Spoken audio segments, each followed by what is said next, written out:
What's up mga kabakyard? Welcome back dito sa ating YouTube channel, My Backyard Hobby. And before I continue, once again, I would like to ask you to please subscribe to my channel, like, share ng ating mga videos at yung ating channel sa inyong mga kaibigan.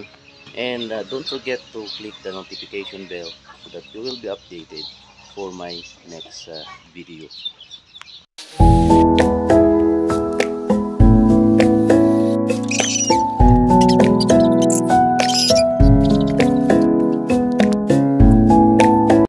For today's video, mga kabakyard, I'm going to make a brooding cage for the chicks of our chickens and ducks and also goose, kasi marami ng mga napipisa na mga sisiyo, and gusto natin magkaroon ng magandang brooding or brooder area. So kaya gagawa tayo ng araw na ito. Mga kabayan, dito natin gawin itong ating brooder cage. At ito ay dating kulungan ng ating mga manok. Pero yung dalawang, kasi nasira na yung ating fence dahil nga sa matagal na made lang sa bamboo, laging nababasa ng ulan. And so yung dalawang section dito, ito yung aking gawin na brooder area sa ating mga napipisa na mga sisiw na manok. And then itong space na to dito para sa ating mga manok, and then yung doon sa kabila ay para sa ating mga pato at gansa.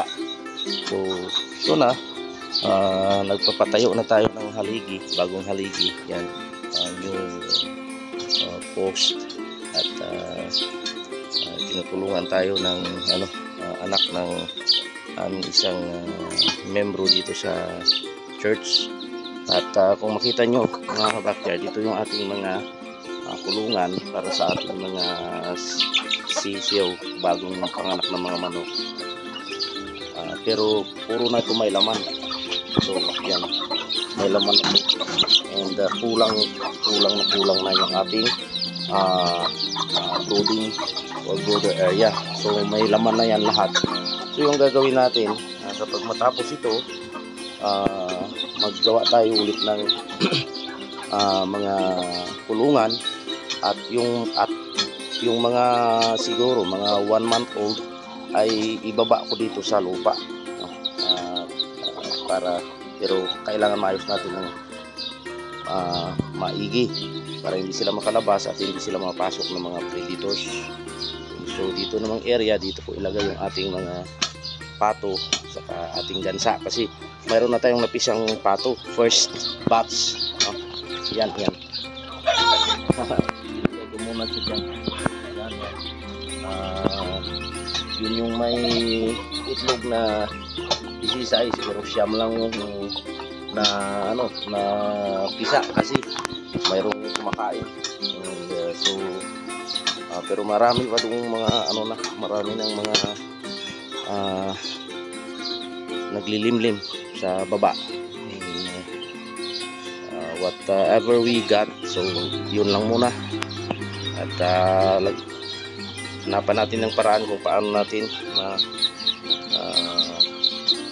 ma-eat yung ating mga alaga na hindi makain ng mga predator. So mayroon na din tayong gansa doon na pisa, nakita ko sa inyo maya.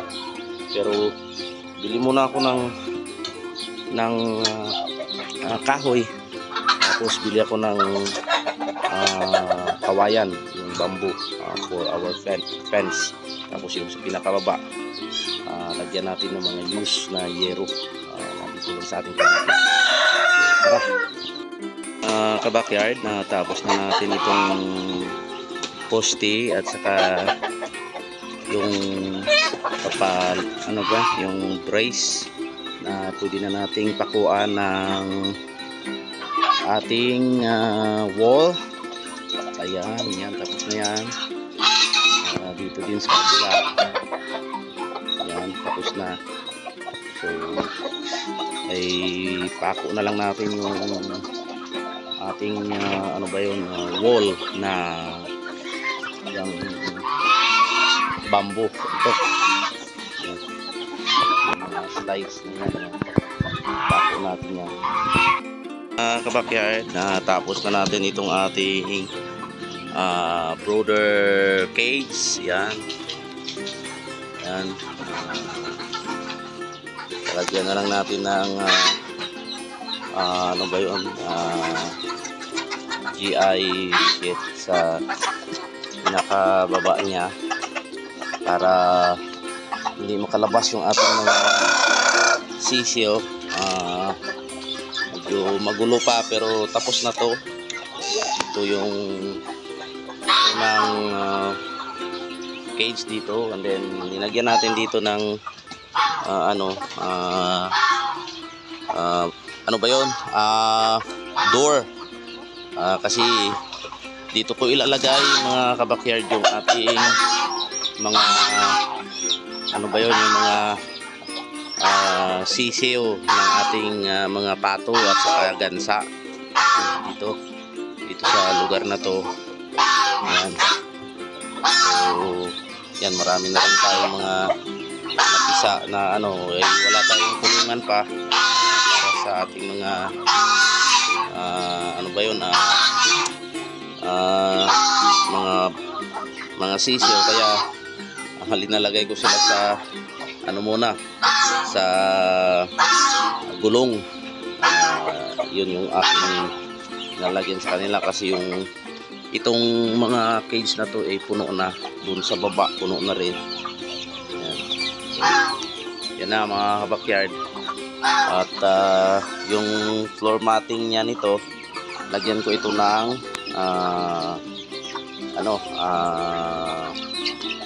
chops or yung ipa ng palay.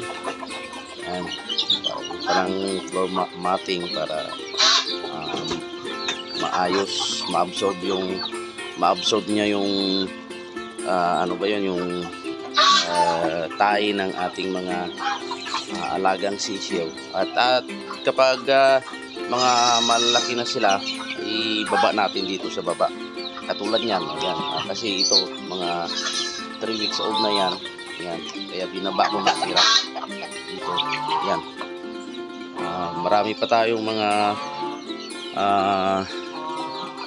mga inahin na naglilimlim. So in siguro 2 weeks mayroon na naman tayong 3 or 4 na inahin na mapipisa na. So ito yung ating magiging brooding area. Dito natin alagaan yung ating mga maliliit na sisiyo, mga kabakyard. Yan. And hopefully maparami natin sila at wala tayong casualties. So far wala pa naman, at makapagbinta tayo ng ating mga alaga this year, para naman na may pangbili tayo ng kanilang mga pagkain. Kasi especially itong mga sisiyo, yan, may gansa tayo na bagong panganak. Itong mga sisiyo kailangan natin na mabigyan ng feeds. Yung ating pinapakain sa kanila ay yung kanilang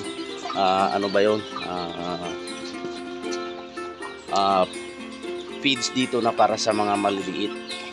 So ayan. So yun lang mga backyard. Maraming salamat sa mga nagsusuporta sa aking channel. At kung hindi pa kayo naka-subscribe, please subscribe, and then click nyo rin yung notification bell para magiging updated kayo sa ating sunod na upload. Medyo ilang weeks tayo na hindi nakapag-upload kasi walang time na mag-video at kasi marami tayong mga ginagawa. I am very busy this month, no? Sa ating gawain. Kaya dito sa ating ano ba yun, mga alaga sa likod at sa kanilang kulungan ay wala tayong masyadong time. Pero itong ano na to, wall na nagawa ko ito every day na mga tag 30 minutes lang pag balik, pag uwi galing sa trabaho. Ito yung ating ginagawa.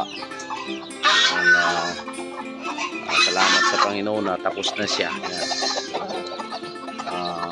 Magiging safe na yung ating mga alaga sisiyo.